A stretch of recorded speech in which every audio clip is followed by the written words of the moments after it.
Hi, Brian White is filling in for Buck Levasseur. Welcome to Discovering. Today we're going ice fishing. We're doing things a little different. I'm going ice fishing with a good friend of mine, Fred Powers. And when you go with Fred in the wintertime, getting there is half the fun. We're heading into a small lake in the middle of the Hiawatha National Forest by dog sled. From there it's back to Bernie's sugar bush for the final segment of making maple syrup. The trees were tapped, sap was collected, and now it's time to turn all that work into something you can put on a pancake. So sit back, put your feet up, and come on along. It's Monday night and time for Upper Michigan's very own Discovering. The secret streams that flow beneath the cliffs of colored stone, forest thick and healthy with birch and pine and oak, surrounded by the greatest lakes this world has ever known. The black bear's awesome presence as he roams the hills and fields, call of the timber wolf, the loon's lonesome trill, the eagle soaring high above, the trout lies deep and still. These are what I treasure, the only way I measure feelings that I have for this fine land. There is so much to discover when you're a long-time lover of northern Michigan.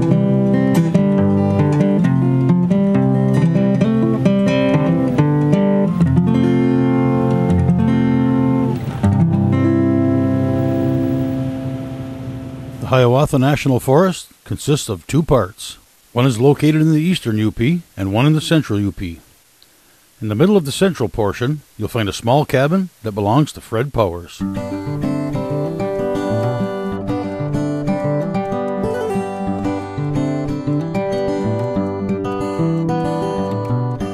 Fred is the owner and operator of Wilderness Trail Outfitters and specializes in wilderness dog sledding adventures through the miles of scenic trails that the Hiawatha has to offer.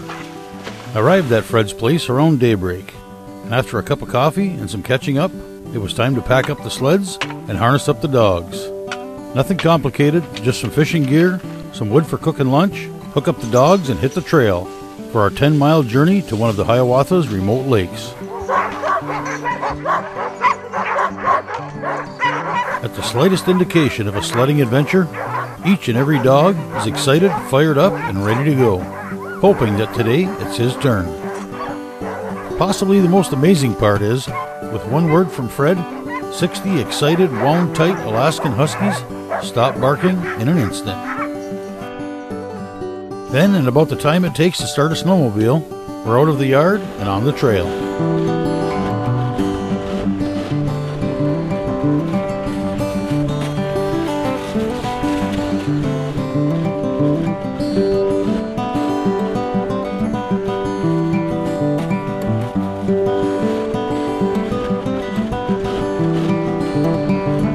This was not my first trip to Fred's place. I'd been here a couple times before, so I knew what to expect. But that by no means lessened the level of anticipation. The anticipation of standing on a set of runners behind a team of the friendliest dogs I think I've ever met, faithfully pulling me through miles of remote UP wilderness. We've all heard the phrase, getting there is half the fun. One of the definitions for that quote is, what happens before doing something is a large part of what makes that thing enjoyable. I can't really think of a better example of that than going ice fishing and getting there by dog sled. After the first minute down the trail, I'd already completely forgotten about fishing. Receding glaciers more than 10,000 years ago left behind hundreds of lakes, miles of rivers and streams, dozens of waterfalls, wetlands, and rolling hills now covered with an abundance of northern hardwoods.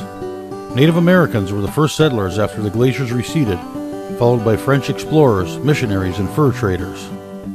Their agenda may have been completely different and considerably more important than mine, but I can't help but believe that they passed through these very same forests, the very same way I'm now passing through, by dog sled. I'd have to guess for them, manning a sled, following a team of dogs through a remote stretch of uninhabited Upper Peninsula land was as ordinary as you or I driving a car down M28. Even so, I'd have to believe they appreciated the beauty of the landscape and the dogs that got them through it.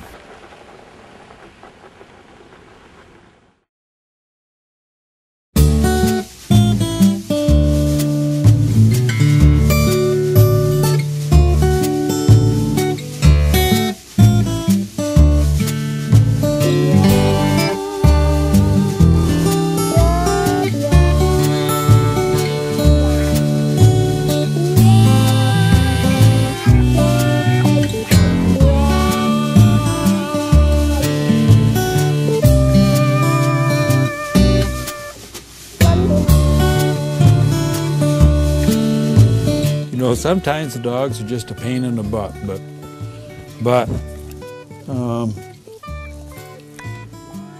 they settle down. Eventually they settle down, and it's a good combination. People enjoy it. The fishing's poor, at least they get a great dog sled ride. Spending the day on the ice with 10 dogs makes for a unique experience. Each dog has its own personality.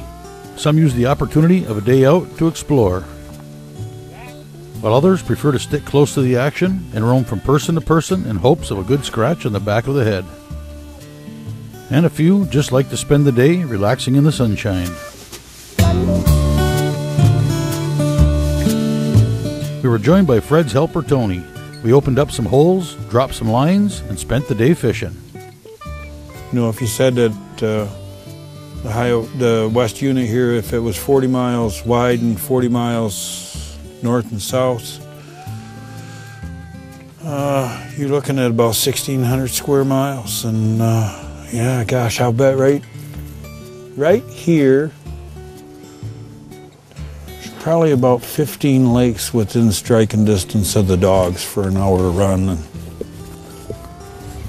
all of a sudden, it'll turn on and it'll be slam. Those fish still there for maybe up to 45 minutes, and then it's dead again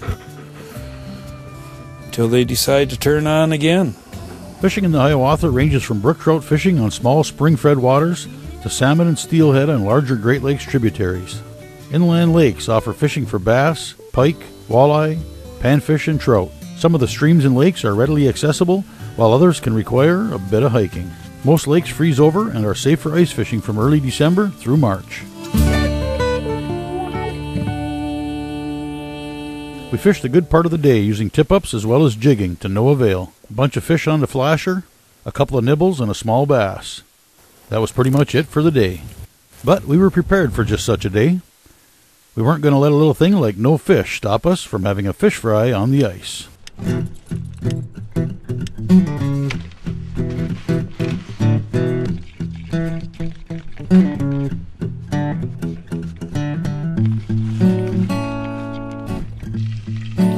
Fresh perch. Don't get no better.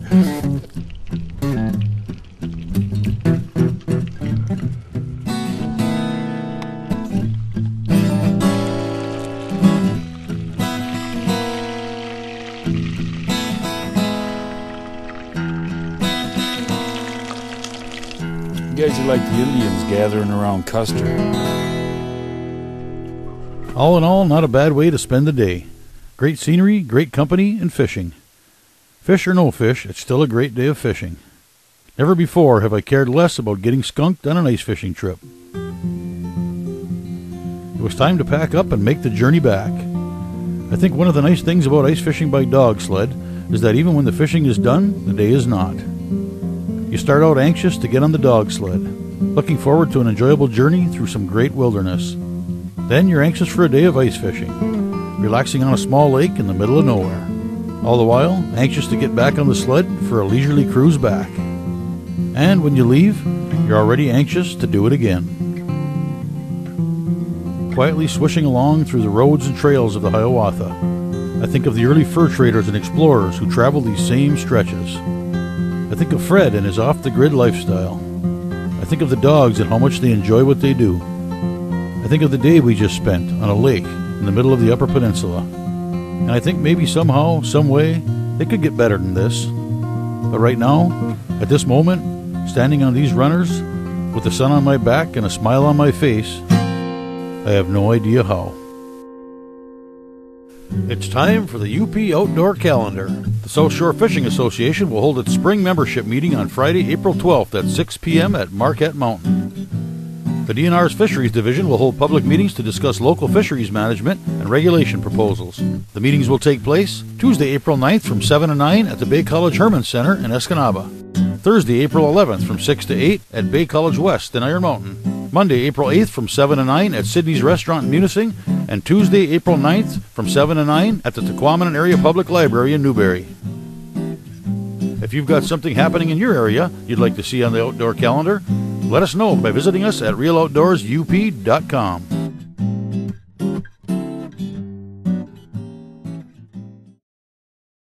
Don't miss the Woodtick Music Festival in Hermansville, Michigan. 4 days of great bluegrass, country, folk, blues, and rock and roll. Over 25 bands. Fun for the entire family. Carry-ins welcome. Kids 12 and under free.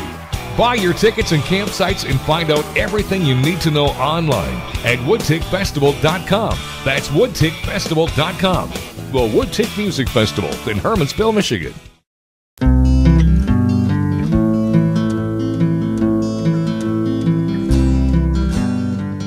Light the fire, pour in the sap. It's time to turn this into this in part 3 of Making Maple Syrup.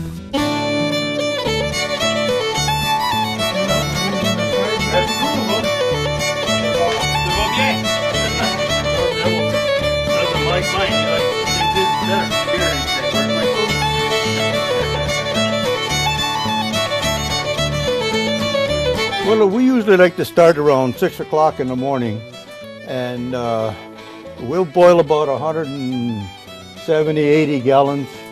It takes us a good 12, 14 hours to do that, because we don't have the evaporators and all that, you know. We just boil it, we put it in here and boil it, that's it. That's the only way we do it. Yeah, this is the way we started. This is the pan. We've already remodeled this pan once, added another foot onto it, and then the pump there would come in here with the sap. We take the cord and put it right up in there and pour it in, and when this starts to boil and go down so far, we'll open the valve up and let new sap come in until it's empty. When that's empty, we'll take it off of here, then we'll boil it down in here, just so it's about an inch in the pan. Because then it's too hot in there. We've got to take the pan off, and we take it into the camp and we reboil it and get it going. Then we put it in the bottler, and then it's all bottled, and we'll show you that in a little while. It usually takes, I would say, 30 to 40 gallons of sap to make a gallon of syrup. But this stuff here, I would say right around 30 gallons, and you're getting syrup, you know. We always take this foam off of here, because you can see there's a lot of foam and dirt in that's in there. So we always scrape it off as it boils over, and we scrape it up. See, there's dirt all over in there. We strain it before we put it in here. We strain it before we bottle it. Oh, and we strain it when we put it in our buckets. So we try to get it as clean as we can. Before we had the camp here, we had a camper that we'd put up on top of the hill, a trailer, yeah. And we fixed it all up so that the 4 or 5 guys could be in there. And I was out in the front of the trailer, and I got out there with my 3-06 and whoa! Oh God, that big window they got in the front, down it comes. Pieces. Oh my God. And that was the hunting season. What the heck do, you know, to get that fixed up? Well, I think we blocked it up with plastic and a board. In 1964 we bought this this property. And the first thing, that was the first one. In fact, the trailer house that we brought up here, Bob Arnold bought it for, I sold it to him for $50 if he'd get it out of here. So he did, and then we built this camp. And we built this camp with wood because there was a house in Hermansville that we tore down, and that's where I built my house. Hey, we got her coming up. And the wood that was in there, all the 2x4s, and everything else, all the board. Boy, you know, in them days, they had some nice stuff. Of course, all the 2x4s were rough cut, you know. So they were In fact, that outhouse you see out here, you go in there and you look at the 2x4s.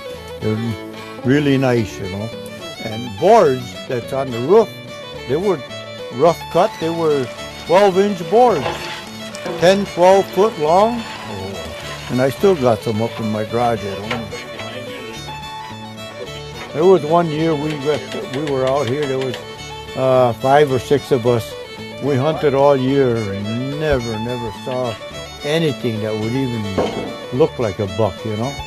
And the following spring we came out here and there was a nice 6-point rack sitting out here. And the deer left. He left his horns.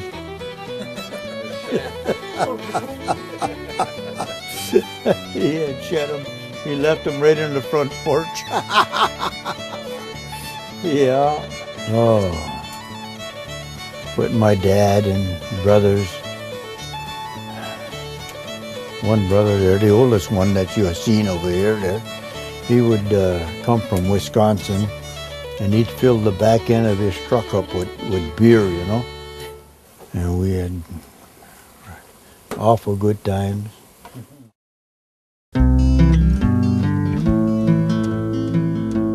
And my grandfather, he had got himself a stick of some kind and he welded it. The stick was only about that big around all the way down. On the end he had a square like that.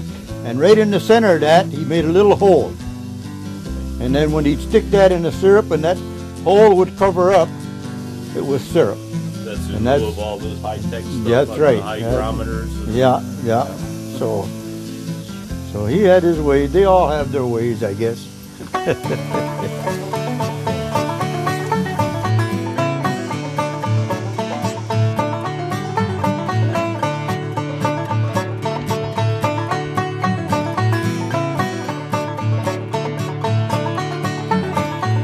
Well, we get this thermometer here and get it up to a certain degree so that we can can it. When it gets to a certain degree, we know that it's maple syrup. And then we start to bottle it.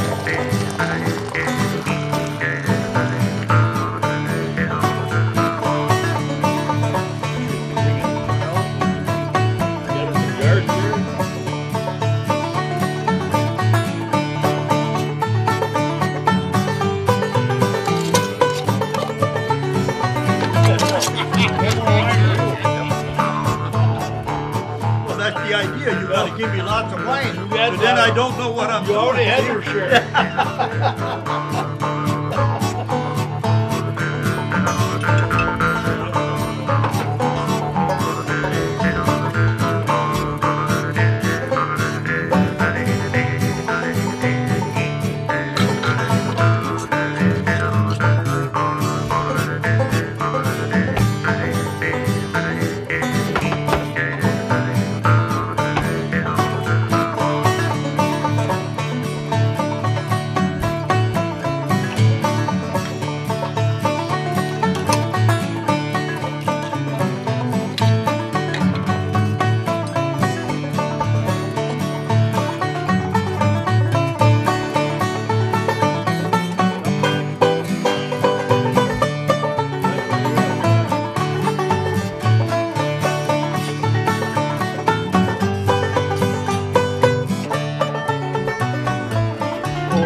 Well, the sap has become syrup. For me, that feels a bit unfortunate because it means my visit here is over. But I know a year from now, these same guys will be back here tapping these same spigots into these same trees, making sap into syrup in this same pan. They'll be staying at camp and eating venison around this same table. sharing a bottle of homemade wine and stories, and laughing. Who knew so much fun could come from a tree? Beautiful, beautiful brown eyes. I'll never love blue eyes again. Oh, Rocky's a good friend. We go over there when there's nothing going on. I go to Rocky's just about every night, and we have a glass of wine. And he's a good friend. We fish together, and he keeps me on my toes a lot of times. Yeah, Rocky's all right. His brothers and that call him the commander. There's nobody, I don't care who he talks to or what he does, there's nobody that he'll ever say, well, you can't come, you know, because he'll invite everybody and anybody. They want to come over to his place and have a glass of wine, that he's there. He'll welcome anybody. And you take like Chuck Kelly, he's in a wheelchair. Well, Chucky goes there just about every night with me, you know, during the week, and he gives him supper every night. He makes his supper for him, and he stays there and eats. And then after he eats, Chucky goes home. You know, he does a lot of things for a lot of people. There's no doubt about that.